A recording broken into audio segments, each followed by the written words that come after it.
বাংলাদেশের বিশ্বকাপের স্বপ্নের বড় চাবিকাঠি হতে যাচ্ছে নিউজিল্যান্ড সিরিজ। এই সিরিজ জিতলেই র্যাঙ্কিংয়ে মিলতে পারে বড় লাভ, আর নিউজিল্যান্ডও সম্ভবত সেই পথ সুগম করে দিতে যাচ্ছে টাইগারদের। সম্প্রতি পাকিস্তানকে 2-1 ব্যবধানে হারিয়ে 3 রেটিং পয়েন্ট পেয়ে ওয়েস্ট ইন্ডিজকে টপকে টাইগাররা এখন র্যাঙ্কিংয়ে 9 নম্বরে।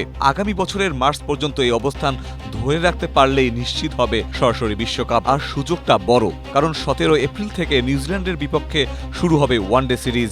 আইসিসি ওয়ানডে র্যাঙ্কিংয়ে 2 নম্বরে থাকা নিউজিল্যান্ডকে হারাতে পারলে মিলবে বড় পয়েন্ট বুস্ট। এদিকে এই সিরিজ হচ্ছে আইপিএল ও পিএসএল এর মাঝেই। এটাই যেন আশীর্বাদ বাংলাদেশের জন্য, কারণ ফ্র্যাঞ্চাইজি ব্যস্ততায় নিউজিল্যান্ড পাচ্ছে না তাদের প্রথম সারির 10 ক্রিকেটারকে। 79 পয়েন্টে 9 নম্বরে বাংলাদেশ, আর মাত্র 2 পয়েন্ট কম নিয়ে পেছনে ওয়েস্ট ইন্ডিজ। তাই তো সমীকরণ পরিষ্কার, এই সিরিজ জিতলেই র্যাঙ্কিংয়ে জায়গা আরও মজবুত হবে টাইগারদের।